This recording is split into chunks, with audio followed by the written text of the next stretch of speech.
আপনারা দেখছেন নাও time news. যে কোনো খবরের সত্য চাপে না, মিথ্যা বলে না। আজ আপনার এলাকার খবর দেখতে থাকুন নাও টাইমস নিউজ চ্যানেলে। বিকেল 4:20 সাগরদ্বীপের হরিণবাড়ি, রথতলা, শীতলা ও মনসা মাতার মন্দির প্রাঙ্গণে অপেক্ষারত তখনও কয়েকশো মানুষজন।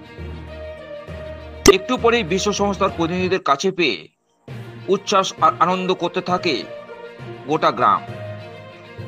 মনোমুগ্ধকর এক পরিবেশের মধ্য দিয়ে এদিন ভরা মঞ্চে অতিথিদের মধ্যে চলে বরণ পর্ব পালা।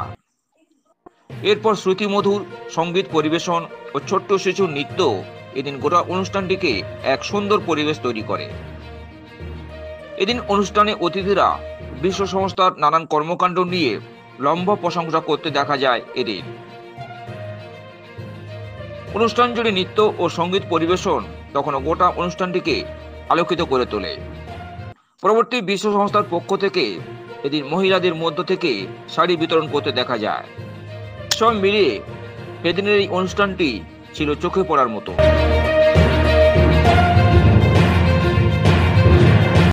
ধীরে ধীরে সমাজে ছড়িয়ে পড়ুক, গোটা সাগরদ্বীপের প্রত্যন্ত এলাকায় তার এই সুন্দর দৃষ্টিভঙ্গি, সুন্দর সংস্কৃতির বিকাশের চিন্তা ভাবনা সুন্দরভাবে ছড়িয়ে যাক এই কামনা করি। বিশেষ করে এই গুণী ব্যক্তিকে, বিদগ্ধ ব্যক্তিকে, পরোপকারী ব্যক্তিত্বকে আমি বলবো যে তার যে চিন্তা ভাবনা আর যেভাবে সৎভাবে তিনি মানুষের স্বার্থে কাজ করে যাচ্ছেন, আরও দীর্ঘদিন যাতে করতে পারে, দীর্ঘদিন মানুষ তার পরিষেবা পেতে পারে, তার জন্যে তাকে আমি বলবো সুস্থ জীবন এবং তার শরীরের দিকে লক্ষ্য রাখবার জন্য কথা বলবো আমরা। আর যে সকল কর্মসূচি গ্রহণ করেছেন, উনি একজন গায়ে এসে অনুষ্ঠান মঞ্চে দেখলাম ওনার মধ্যে কোনো ভারিত্ব নেই। উনি একজন সরল সাদাসিধা মানুষ, কাজ পাগল মানুষ, পরোপকার করলেই তার জন্য নিজেকে জীবনকে ধন্য মনে করে। আমরা অনেক বিপ্লবীর কথা শুনেছি স্বাধীনতা আন্দোলনে, যে তার নিজের জীবনকে, দেশবাসীকে ইংরেজদের শোষণ থেকে মুক্ত করবার জন্য জীবনকে বলিদান দিয়েছেন। এখন যেন বিকল্প হিসাবে মনোরঞ্জনবাবু গড়ে উঠেছেন। জীবন যাই যাক, মানুষকে বাঁচাতে হবে, মানুষের পাশে থাকতে হবে, মানুষকে যে কদিন আছি সমাজের উন্নয়নের স্বার্থে আমি নিজের জীবনকে উৎসর্গ করব, এরকম যেন জীবন নিয়ে উনি চলছেন। উনার প্রতিটা কথাবার্তায় চলন বলনে একটা সরলতা, পবিত্রতা, পরোপকারিতা ফুটে উঠেছে। তাতে আমরা ধন্যবাদ ঋণী। উনাকে আজকের আমরা গ্রামে পেয়ে, গ্রামের মঞ্চে পেয়ে অসংখ্য গ্রামবাসী, আমারও মায়েরা যে উপস্থিত হয়েছে, তারা আজকের মুগ্ধ এমন এক ব্যক্তিত্ব সাক্ষাতে আমরা আসতে পেরে।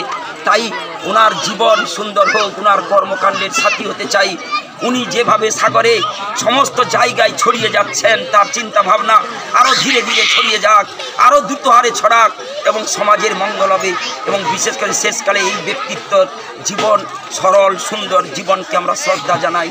তার নীরব জীবন কামনাকারী মায়ের কাছে উনি আরও বড় হোক, উনি আরও বিভিন্ন সংস্থার কাছ থেকে নিয়েছে মানুষের উপকার করার সামর্থ্য ঈশ্বর তাকে দিক, আমরা এই কামনা করি। আপনার নাম? আমার নাম বিমল কুমার জানা। আমি 3 বারের পঞ্চায়েত সদস্য, বর্তমান হরিণবাড়ি সত্যবতী অবৈতনিক প্রাথমিক বিদ্যালয়ের প্রধান শিক্ষক। সাগরদ্বীপ থেকে ক্যামেরায় সুজিত মণ্ডলের সঙ্গে ভোলানাথ হালের রিপোর্ট, নাও টাইম নিউজ।